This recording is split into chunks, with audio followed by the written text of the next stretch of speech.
Halo semuanya, kembali lagi di channel OSL Najaya. Perkenalkan, nama saya Yosua. Saya merupakan salah satu rekrutmen konsultan dari PT OSL Najaya.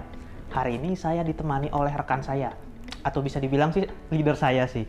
Boleh silakan masuk, Ibu Febriani Kusnul. Ya, makasih Jos. Halo. Sekedar informasi aja, Ibu Febriani ini merupakan salah satu psikolog profesional dari PT OSL Najaya yang sudah berkecimpung sekitar 15 tahunan ya Bu ya, dalam dunia rekrutmen. Jadi sudah cukup expert lah. Bu, kira-kira hari ini kita mau bahas apa nih Bu? Tentang psikotes. Psikotes. Nah, mungkin banyak teman-teman di sana atau mungkin kandidat yang masih belum paham nih, psikotes itu apa ya?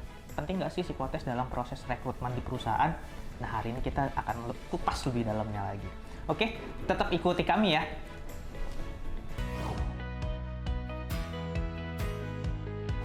Nah, terkait psikotes nih Bu, banyak nih Bu kandidat-kandidat kita Bu yang bertanya nih, Pak Yusuf, kok saya mau ngelamar kerja aja kok disuruh ngerjain soal-soal matematika atau kadang-kadang diminta gambar pohon atau rumah.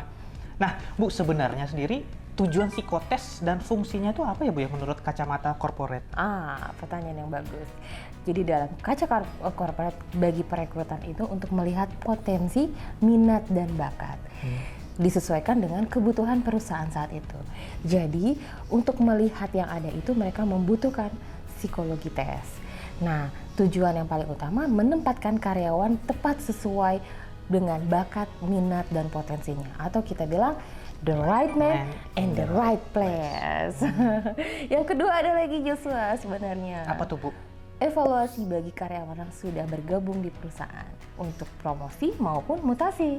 Promosi dan mutasi. Ya, jadi betul. fungsinya ada dua ya Bu ya, untuk proses rekrutmen dan evaluasi jika karyawan memang sudah bekerja. Betul. Bu, ini pembicaranya semakin menarik nih Bu. Kita coba cari tempat yang lebih nyaman ya Bu. Oke. Lanjut nih Bu, terkait psikotes tadi kita sudah sempat bahas tentang tujuan dan fungsinya.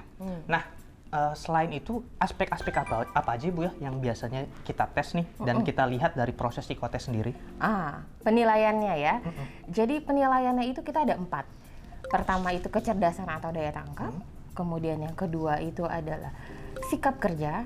Sikap kerja coba Joshua sebutkan apa aja sih yang terdapat di sikap kerja? Setahu saya sih biasanya sih ketelitian, kecepatan kerja, atau ketekunan biasanya sih Bu. Oke. Dan satu lagi Jos yang paling sering dihadapi oleh karyawan, Apa tuh Bu? daya tahan. Oh, daya tahan kerja biasanya. Iya. Daya tahan terhadap stres, daya tahan terhadap tekanan dari bos. Oke, yang ketiga itu adalah personality atau kepribadian. Bagaimana motivasi kerjanya, bagaimana percayaan dirinya, dan proses adaptasi terutama terhadap tugas-tugas baru. Dan yang terakhir itu adalah kepemimpinan. Pemimpinan, leadership ya Bu. Betul sekali. Dari keempat aspek itu untuk level staff biasanya diukur hanya kecerdasan, sikap kerja, dan personality. Namun untuk manajerial ditambahkan aspek kepemimpinan. Gitu Jos. Oke, jadi ada beberapa aspek ya yang biasanya kita lihat nih dari proses psikotes nih. Oke, next kita lanjut nih Bu. Tadi kita mau bahas tentang tips and tricks nih buat mungkin teman-teman atau kandidat yang dalam waktu dekat mau ikut psikotes. Kita mungkin ada share-share sedikit ya Bu ya terkait tips and tricksnya. Gimana nih Bu biasanya? Yang sebelum saya jelaskan, pertama untuk psikotes ini bukan seperti ujian. Jadi jawabannya tidak ada yang salah dan tidak ada yang benar. Nah, yang paling terpenting itu adalah persiapan. Malamnya diharapkan tidur cukup 6 sampai dengan 8 jam. Kemudian makan yang bergizi dan sedikit berolahraga. Dan jangan lupa persiapkan apapun yang mau dibawa untuk besok. Gitu. Dan yang pastinya siapkan mental dengan berdoa sesuai dengan kepercayaannya masing-masing. Gitu, Jos. Nah, terus pertanyaan tadi apa mengenai etika saat psikotes ya?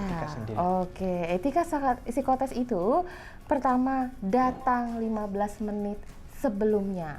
Jadi kalau jam 7 mulai berarti jam 6.45 harus sudah hadir. Kenapa? Kalau terlambat jadi bikin tidak siap. Nah, akhirnya kalau terlambat jadi tidak percaya diri gitu. Ya, jadi datang 15 menit sebelumnya, kemudian fokuskan diri, jangan lupa ambil nafas panjang-panjang, dan yang pasti duduk, dengarkan instruksi secara benar. Dan yang pasti pada saat mengerjakan tes, jangan memanipulasi jawaban, karena psikolog itu pasti akan tahu jawabannya kalau dimanipulasi. Nah, yang pasti ganti ya mindsetnya bahwa psikotes ini adalah untuk mengukur diri sendiri, gitu, untuk mengukur potensi yang ada di dalam diri sendiri. Jadi kalian tidak usah khawatir dan tidak usah mengejar hasil atau angka seperti itu. Jadi intinya percaya diri, optimis, dan jangan nyontek ya teman-teman. Sip. Nah, demikian ya penjelasan kami tentang psikotes. Semoga bisa bermanfaat buat teman-teman semua. Jangan lupa klik like, Share and subscribe. tunggu video kami selanjutnya ya. Bye!